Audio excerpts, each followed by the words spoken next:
నమస్తే, welcome to Ankusham channel. YSR Congress party ఘోరంగా ఓడిపోయినటువంటి బ్యాక్డ్రాప్లో నాలాంటి చాలామంది కార్యకర్తలు, సామాన్యమైన ప్రజలు, అలాగే జర్నలిస్టులు, ఎంత అనుభవం ఉన్న జర్నలిస్టులు కూడా మన అనేక ఛానల్లో రకరకాల విశ్లేషణలు చేస్తూ ఆ కులం వారు వేయలేదు, ఈ వర్గం వాళ్ళు వేయలేదు అని చెప్పేసి ఈ పథకాల వల్ల వేశారని ఈ రకంగా చెప్తున్నటువంటి బ్యాక్డ్రాప్లో మనం అసలు కామన్ సెన్స్తో ఆలోచించవలసినటువంటి ఒక సాధారణ పౌరుడికి కూడాను ఆలోచించవలసినటువంటి 3 ముఖ్య విషయాలు మీ దృష్టికి తీసుకురాదలుచుకున్నాను మిత్రులారా. ఈవీఎంలో ఏం జరిగిందనేది టెక్నాలజిస్టులు, టెక్నోక్రాట్లు మాట్లాడితే బాగుంటుంది. ఆ విషయం పక్కన పెట్టేస్తే అసలు ఎన్టీ రామారావు మొట్టమొదటిసారి పార్టీ పెట్టి ఈ రాజకీయాల్లోకి వచ్చి పార్టీ పెట్టి 83 ఎలక్షన్లో ఉన్నప్పుడు ఆంధ్రప్రదేశ్ కంచుకోటగా ఉన్నటువంటి కాంగ్రెస్ పార్టీ తుడిచిపెట్టుకుపోయినటువంటి బ్యాక్డ్రాప్లో కూడా కాంగ్రెస్ పార్టీకి 52 సీట్లు వచ్చాయి. అలాగే గెలిచినటువంటి అసలు పెను సుడిగాలే అనుకున్నటువంటి టీడీపీ పార్టీకి కూడాను వచ్చినటువంటి మెజార్టీలు 2000, 3000 నుంచి 10-12,000 దాకా ఉండేటివి. ఎక్కువ నియోజకవర్గాలలో 10,000 దాటడం అనేది, 10,000 ఫిగర్ అనేది దాటడం అనేది అసెంబ్లీలో కేవలం ఎన్టీ రామారావు టీడీపీ పెట్టిన తర్వాతనే ఆంధ్రప్రదేశ్లో జరిగింది. అంతకు ముందు కానీ తర్వాత కానీ భారతదేశంలో కూడా ఎక్కడ జరగలేదు. 10,000 దాటడం అనేది అసెంబ్లీలో చరిత్రలో ఉండదు.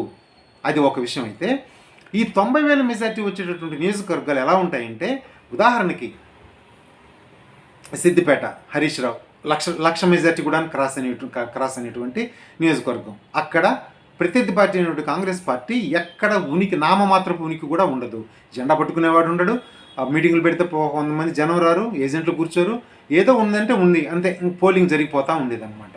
అట్లా ప్రత్యర్థి పార్టీ ఉనికి నామమాత్రంగా ఉండేటటువంటి సిద్దిపేటలో 90,000 మెజార్టీ ఆయనకు వచ్చింది. అంటే 90,000 మెజార్టీ వచ్చింది అంటే ప్రత్యర్థి పార్టీకి 0 అక్కడ ఉనికి. అట్లాగే పులివెందులలో ఆయన రాజశేఖర రెడ్డి గారికి 50,000, 60,000, 40,000, 30 ఇట్లా వస్తూ ఉండేది. అక్కడ తెలుగుదేశం పార్టీ యొక్క ఉనికి నామమాత్రంగానే ఉంటుంది. కుప్పమైనంతే. అట్లా ఈ 90,000, 50,000 వచ్చినటువంటి ఈ నియోజకవర్గాలలో అయినటువంటి మన ఆంధ్రప్రదేశ్లో మొన్న వచ్చిన మంగళగిరి కానీ, పిఠాపురం కానీ, ఇంకా మచిలీపట్నం కానీ చాలామందికి వచ్చినాయి కదా 50,000 ఇట్లాగా. ఎక్కడన్నా కానీ ఎక్కడ మీకు ఈ ఒక వైఎస్ఆర్ కాంగ్రెస్ పార్టీకి ఉనికి ప్రశ్నార్థకంగా ఎక్కడ కనపడకపోవటం, జగన్మోహన్ రెడ్డి గారు మీటింగులు పెడితే జనం రాకపోవటం అనేది ఎక్కడ ఉంది అసలు? ఎంత మంగళగిరిలో కానీ ఎక్కడ ఏ నియోజకవర్గంలో చోడవరం కానీ పిఠాపురంలో కానీ మీటింగ్ పెడితే మిట్ట మధ్యాహ్నం 12 గంటలకు పెట్టినా కానీ ఆ 42 ఆ భయంకరమైన ఎండల్లో కూడా ఎంతమంది జనం వచ్చారో మనం చూసాం. అదే ఇంత అఖండ మెజార్టీ 90,000 మెజార్టీ వచ్చినటువంటి ఈ వీళ్ళందరూ ఒక పవన్ కళ్యాణ్ మీటింగ్ పెడితే అక్కడక్కడ రాకపోలేదు, ఎక్కువ చోట్ల వచ్చారు ఆయనకి. కానీ చంద్రబాబు నాయుడు గారి మీటింగులలో ఇంత బీభత్సమైన మెజార్టీలు వచ్చేటటువంటి విధంగా ఈ రేషియోలో జనం వచ్చారా? ఇది ఆలోచించండి దయచేసి. వాళ్ళు వచ్చినటువంటి జనానికి, వాళ్ళకి వచ్చినటువంటి వాళ్ళ మీటింగులకి, అంటే వాళ్ళ పార్టీకి ఉన్నటువంటి ప్రాభవానికి, ఉన్నటువంటి ఆదరణకి, వచ్చినటువంటి ఓట్లకి, మెజార్టీకి ఏమైనా పోలిక ఉన్నదా? అట్లాగే వైఎస్ఆర్ కాంగ్రెస్ పార్టీకి ఉన్నటువంటి ఆదరణకి కోల్పోయినటువంటి సీట్లకు కానీ, కూలిపోయినటువంటి మెజార్టీలు కానీ ఏమన్నా సంబంధం ఉన్నదా? అంటే ఏదో జరిగింది. ఎందుకంటే భారతదేశంలో కానీ ఆంధ్రప్రదేశ్లో కానీ ఎప్పుడు కూడా మీకు అసెంబ్లీ అంటేనే 2,000, 3,000, 5,000 అని ఇట్లాగే ఉంటాయి మెజార్టీలు.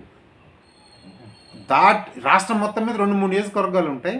ఆ 2-3 నియోజకవర్గాల్లో కానీ ప్రత్యర్థి పార్టీలు ఉనికి నామమాత్రంగా ఉంటుంది. ఆ పరిస్థితి ఇంతంత భయంకరంగా వచ్చినటువంటి మెజార్టీ వచ్చినటువంటి నియోజకవర్గాల్లో ఉన్నదా? మీరు ఒకటి ఆలోచించాలా వాళ్ళని వీళ్ళని నిందించే ముందర. రెండవది, ఈ పోలింగ్కి కరెక్ట్గా 10-15 రోజుల ముందర ఈ సూపర్ 6ల గురించి ఎక్కడన్నా ప్రచారం ఉన్నదా? ప్రొఫెసర్ నాగేశ్వర గారు ఈరోజు జగన్ ఓటమికి 40 కారణాలని చెప్పి మాట్లాడుకుంటూ వచ్చినటువంటి ప్రొఫెసర్ నాగేశ్వర గారే అసలు నాకు అర్థమవుతలేదు. తెలుగుదేశం పార్టీ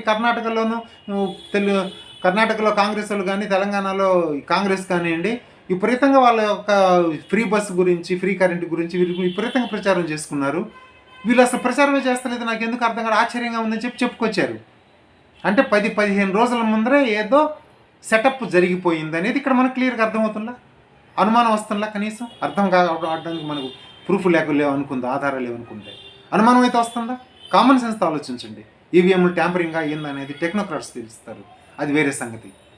అది ఎవరన్నా కానీ పథకాలను ప్రచారం చేసుకోకుండా ఉంటారు. అది ముఖ్యంగా తెలుగుదేశం పార్టీ వాళ్ళు. అంటే చేసిన అభివృద్ధిని ప్రచారం చేసుకోవడం చేతగా కాలేదంటే మనం జగన్మోహన్ రెడ్డి గారిని చూసి వైఎస్ఆర్ కాంగ్రెస్ పార్టీని చూసి అనుకోవచ్చు నిజమే అట్లాంటి వాళ్ళు కూడా ఉంటారని. కానీ తెలుగుదేశం పార్టీ అసలు చేయనివి సాధించినవి చేయనివన్నీ ఉంటారా? ఇది ఒకటి ఆలోచించిన. అట్లాగే ఇంత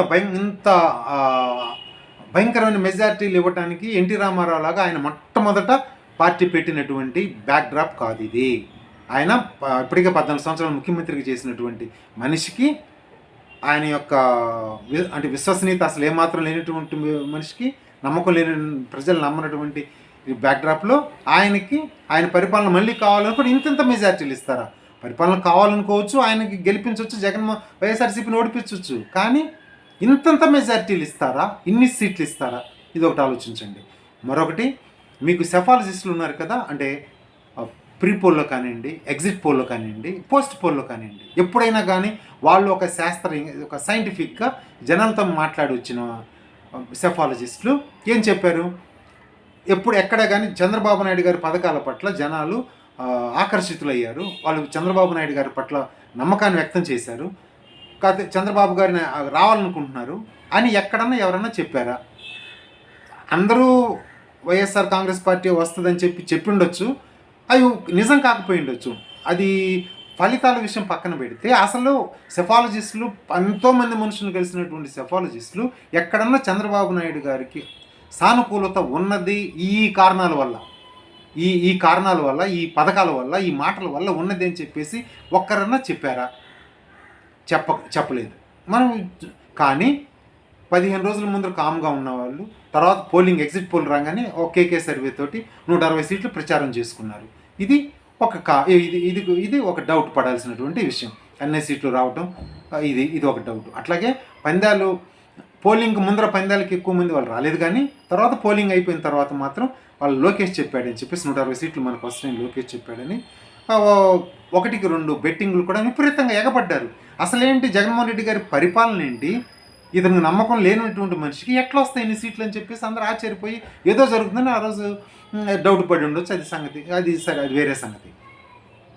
పందాల సంగతి అట్లా పక్కన పెడితే ఇప్పుడు వీటన్నిటితో పాటు కౌంటింగ్ రేపు వస్తుందనగా చంద్రబాబు నాయుడు గారి ఇంటి ముందర చక్కగా భయంకరంగా అవన్నీ ల్యాండ్ క్లియర్ చేసేసి పార్కింగ్ ఏర్పాట్లు చేయటం అనేది ఏ అనుమానాలకు తావిస్తుంది? ఇవి అన్నీ కూడాను మనము కామన్ సెన్స్తో ఆలోచించగలిగి అనుమానాలని అనుమానించదగ్గటువంటి విషయాలు. కాబట్టి దయచేసి అసలు విషయం తేలిందాక జగన్మోహన్ రెడ్డి గారి కోర్టును అప్రోచ్ అవుతారో ఏమవుతున్నారో చూద్దాము. ఈలోపు తొందరపడి ప్రజల్ని నిందించవద్దనేది నా యొక్క మనవి.